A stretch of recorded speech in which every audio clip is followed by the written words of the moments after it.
Hey everybody, good morning. Welcome back to the bog.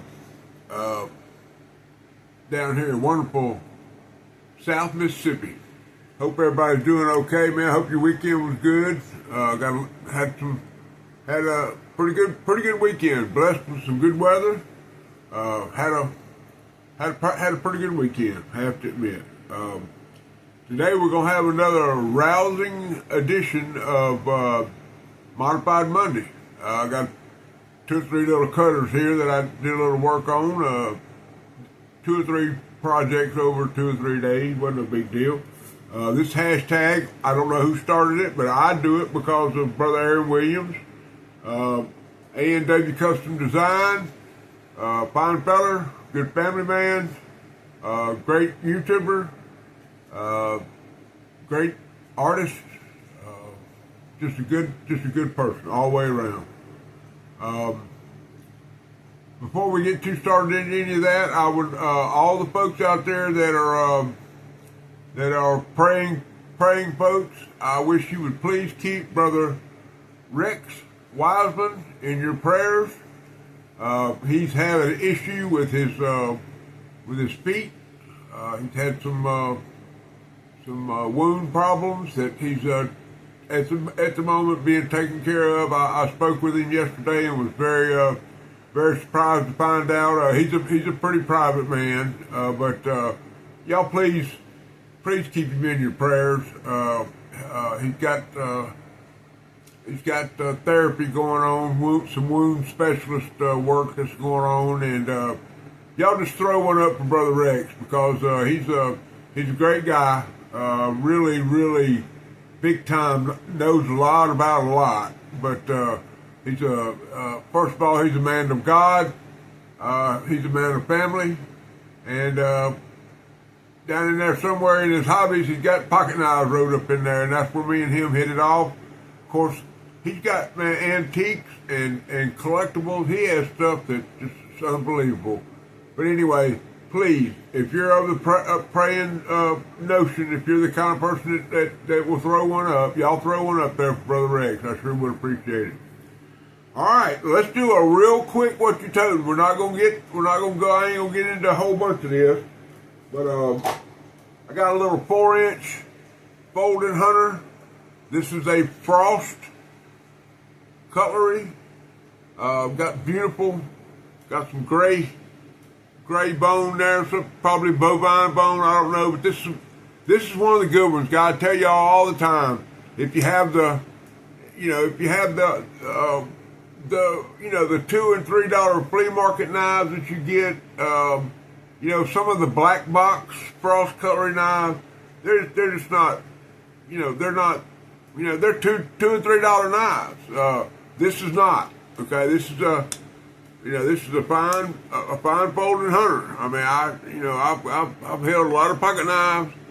I know a little bit about a lot. Don't know a lot about nothing. But that says Sollington steel, and for them to say that means just good steel. It holds a good edge. I have no problem putting it in my pocket. If y'all see one of these out there in the wild, man, pick it up. Man, look at the bolster work on there, man. Just a pretty knife. I don't. Today I'm carrying a modern. Something that I won in a giveaway when Aaron Williams. I tell y'all all the time about me winning stuff. I must be the luckiest man in the world. I don't know, but I think this is called the Rancher. It's a Bear & Son bone. It was a white bone knife. And Aaron, the guy that we're doing this hashtag, he did a jigging. This was smooth white bone when he got it. This is a Bucky's exclusive. Just a fine. It's a Bear & Son, so it's a flipper knife. Beautiful little drop point blade there. I get. Look at the reflection in that thing. See old Big Jim in that reflection? Sun gun is beautiful. And when I won this, I told him I was gonna put it up and it'd be but he told me not to do that. He said it's made to be used. He said use it, so I do. Now I don't put it in my pocket every day, but I can promise you that I use it, and it's sharper than you can imagine. Just unbelievable. All right, for the second day in a row now, been carrying, you know, a Barlow. Imagine that. Anyway, coming in here in this dime piece. This slip is just unbelievable. This is my new Barlow slip because I got 3 or 4 of them. One from Brother Aaron. I got one from Stephen Jeffries. I got one from Charlie Cook. And so I got a rotation of Barlow slips. And, you know, the little slips, you know, like 3 and 3.5 inches, 3 and 3/4 inches. I ain't never measured it. But it's got this real thin leather on one side. It just forms right to that knife. Perfect. Okay? And there's got the dime piece. Just a great man, brother. I lost it. Brother David. Just a great fella, man. Just a great fella. But in that thing today, we got a Barlow made by the Camillus Corporation. Y'all ever heard of them? Anyway, just a great Delrin handle, saw cut Delrin. It's a beautiful Barlow, beautiful. Got the long nail nick, got the good carbon steel blade. Y'all see the peppering in there. I'll get that tang stamp in there for y'all. Number 51, that's the model number. On this side, you got Camillus. That's a long line Camillus. And it's got a little, it's got a little oil in there, a little oil stain. Ain't gonna hurt nobody. Ain't gonna hurt nobody's feelings. But half stop, good snap.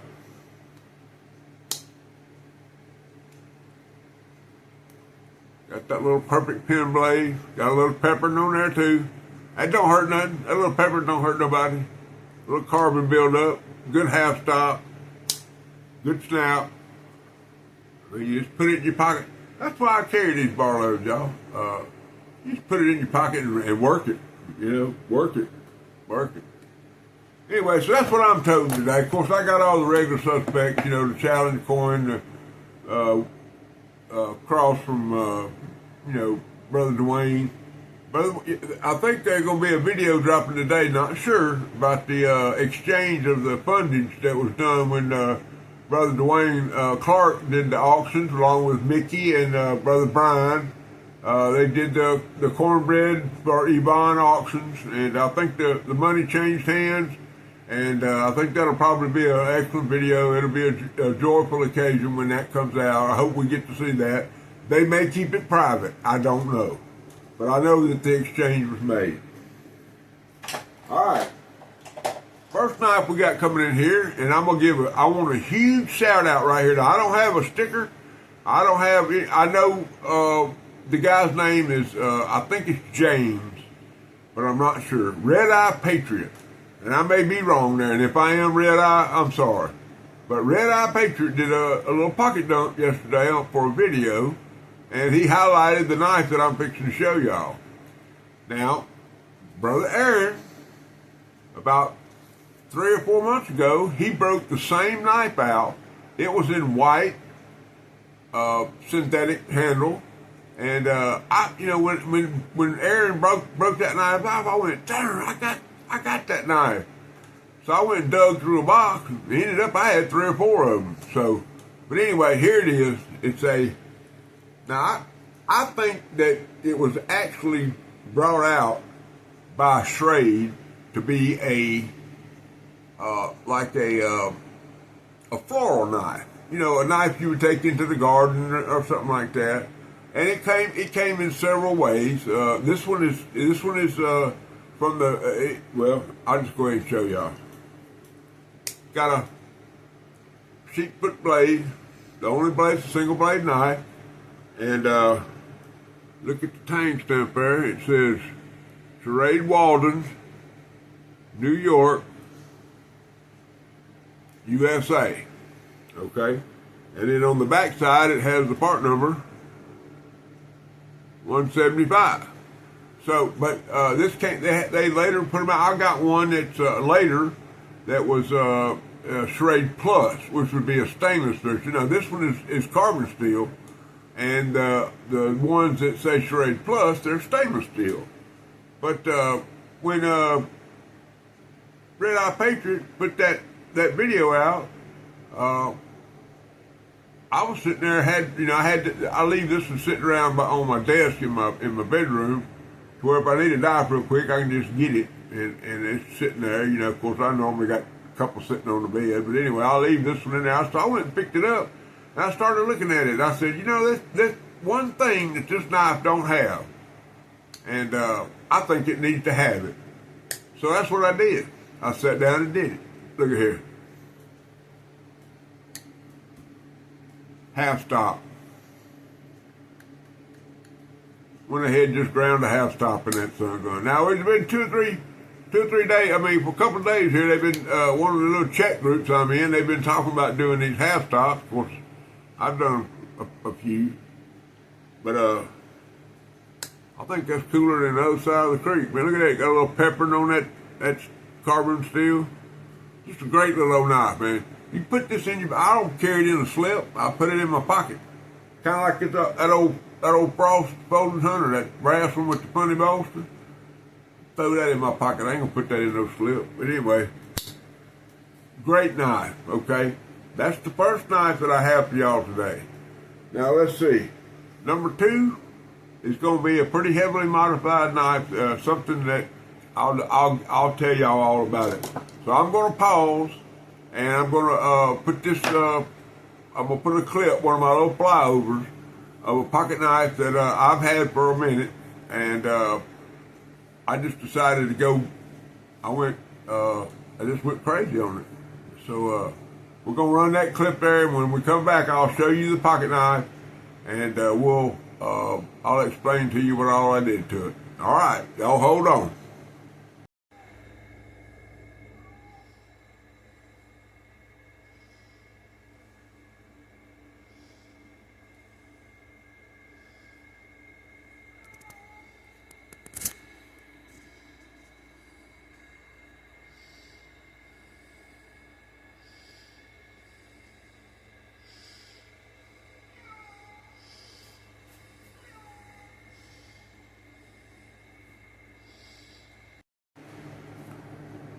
All right.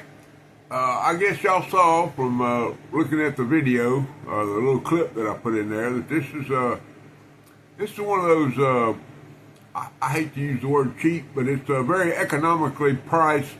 You can get these knives anywhere from $5 to $15 to $20, all over the internet, all over whatnot. They're everywhere. Now I bought 20 of them a couple of years ago, and had them listed on my eBay store, and I sold every one of them except one, and that's the one that y'all just saw, and I'll show y'all the reason why that I did that. But you'll notice that it was just a smooth laminated red and black wood with a metal bolster that's kind of all blocky, and it had it looked as though it had a Damascus steel blade in it. And in doing this modification, I found that it is true Damascus. It's very hard. Of course, when this Damascus steel that you get from these were made in Pakistan, you get that steel, you really don't know what you're going to get. But normally it's very, very hard because they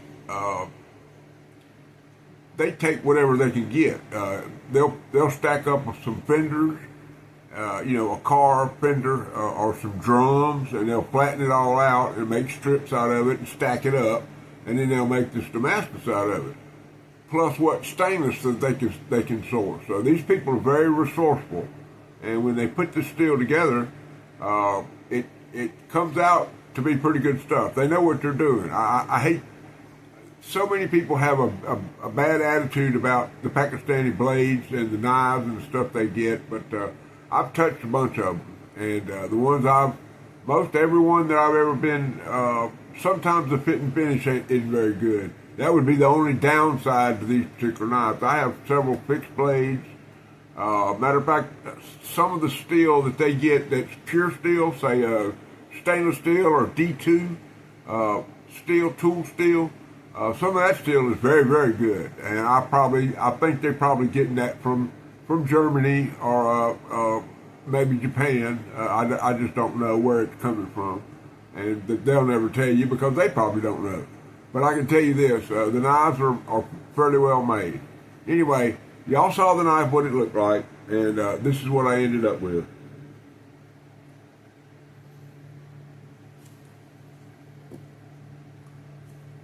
Now, you see how I've fluted the entire area of the knife there, and this is something that a lot of knife makers are doing now. They're doing, it's called fluting. They flute that. They'll take a grinder, either a die grinder or a Dremel type tool, air driven or electric driven, and they'll just go in there and cut little grooves, around the thing. And that's what I did with this one. Okay, but I also eased around the bolsters. I eased all that down and made all that to where it's smooth. Okay, then I ran it. Of course, they got this. They've done all this file work on the blades there. I didn't do any of that, but I mean it's a fairly functional knife. Now this one here, it had some kind of coating on there to highlight the Damascus steel, and I took all that off, but you can still see that it is a Damascus blade. There's no doubt about that. I mean, you can see that, there's no tang stamp or no kind of markings or anything like that. But the reason that I still have this knife, out of the 20 that I bought, this is the only one. Now, see, it should be locked, right? But it's not. The lock doesn't work. And I feel sure that has to do with the tolerances that were ground into either the back spring is either weak because of the file work, or because the blade was not ground to the proper specifications for it to lock when it was in the position. Now the lock works. I mean, it doesn't, the blade doesn't, you can press the lock. But anyway, it turned out to be a very, I think it's an attractive knife. Will I tote it? Don't know. I had to put a very severe angle on it. If you'll see, that's probably about 17 degrees, maybe 15 degrees on the angle on the blade. But I got it sharp. I mean, it's a cutter now. That's for sure. So, but anyway, that's the first little old knife that I did a little modification on. Well, the first one was the half stop that I cut in that trade, but. Now I'm going to run y'all a clip of the next knife, and it's a Barlow, and it's one that I've had for a minute. I love it. I toted it for, it took a special, it took a special knife to get it out of my pocket after I put it in my pocket. So I'm going to run that clip for y'all now. It's a Cinnamon Stagbone Barlow, and I'm going to show y'all what I come up with after y'all view this clip. All right?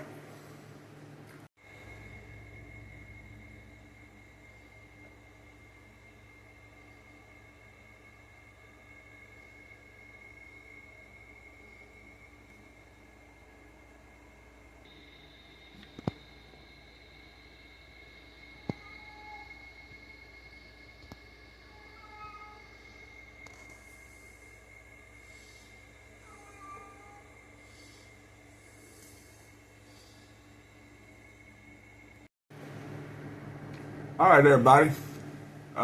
Little Barlow was,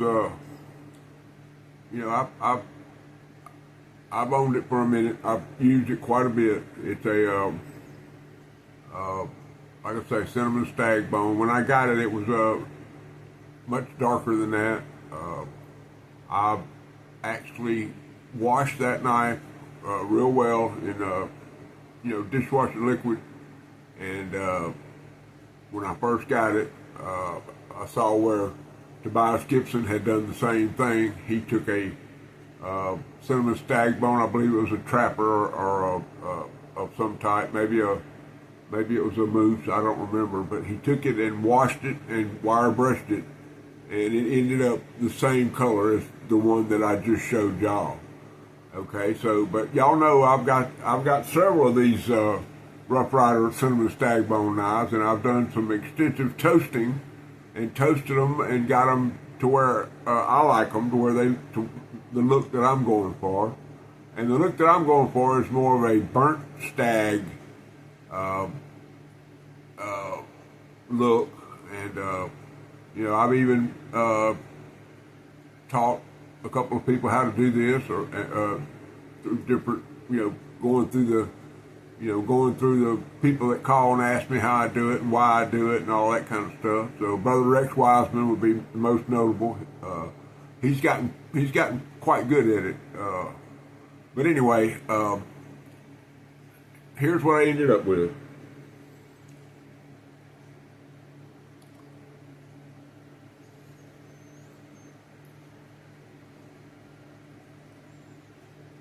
And you'll see that the toasting part. Now, what I did is I took this and held the flame a good distance from the knife. I didn't want it to get black. And then after I did the toasting, I turned around and took some 400 grit sandpaper and went over the whole knife lightly. To see these little white tops of these things right here, those were toasted too, but I just hit them just enough to where you got a little bit of the white back. It was had it all toasted, but like I say, it's just a feel thing. You got to just you look at it and you toast it, and then you look at it, and then you put a little sandpaper on it and get it bring back some of the highlights. And I guess that's what you're really doing. You're highlighting the bone to where it's, textured the way you want it to be.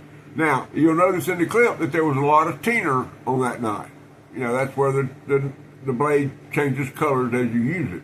Well, I took that off, most of it. Now, you can see, but, it had some blues and some, and that those types of colors in there. And all I did is I took that same 400 grit sandpaper and just went over the blade there, not trying to polish it. It's got a polish.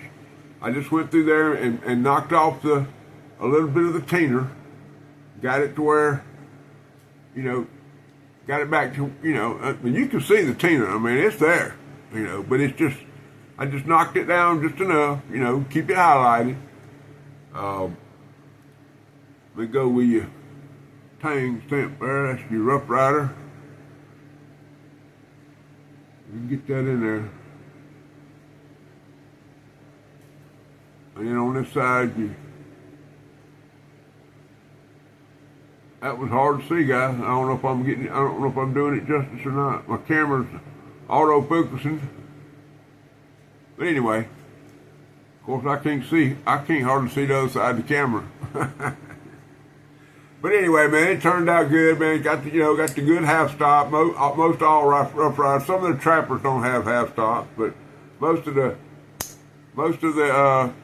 Rough Rider knives have a half stop. But anyway, there you go, guys. To now, it's just a beautiful Barlow. Don't know what to tell y'all. I mean, I got some of y'all may have seen I got a sack full of them, but that's okay. That's what I collect. I'll probably buy one today if I can find the right one. But anyway, that's how old Big Jim rolls.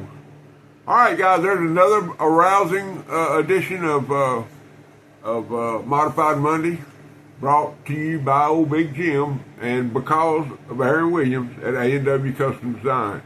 Y'all, get in there where you fit in there. You can't go to sleep on Aaron Williams. If he drops a video, man, you need to watch it. I mean, and he's one of those guys that he may drop 3 in 1 week, and he may not drop one for a month. But when he does it, you need to be there. You need to see it because you'll see a guy that does things very artsy, very him and people like Stephen Jeffries and I don't know, I'm having a brain thing now, but those guys, they just see things different. You know what I'm saying? I mean, I look at a stump, I see a stump. They look at a stump, and they see an opportunity to stick a knife in it, and then put a seashell beside it. The next thing you know, they got a sunset behind it, and it's just a beautiful thing. That's the. I mean, and I'm trying. I like this morning on my little pocket dump. I put a deer antler in there, and had all my little challenge coins and all that kind of stuff. Kind of did some zoom in and some zooms out, and I don't know what the heck I'm doing. It's like I've been putting stuff on TikTok, man, and I ain't got a clue what a tick or a talk is. I ain't got a clue. But I can tell you one thing. I'm over there, okay? And if I do something wrong, man, y'all need to let me know. Say, you need to do this, or you need to do that, or, email me. Tell me, my email's in my description. Email me and tell me, say, hey, man, you need to start putting this in there, or you need to start putting that in there. Y'all let me know. I'll do the same thing on Instagram. Man, some of them Instagram posts, like Sanctified Leather, man, he's always got it going on like a chicken bone. But anyway, old Big Jim, he's down here in the bog. Probably be here most of the day. I got a lot of stuff I got to do. But we'll get it done, and we'll move on to the next step in our life, see what goes on.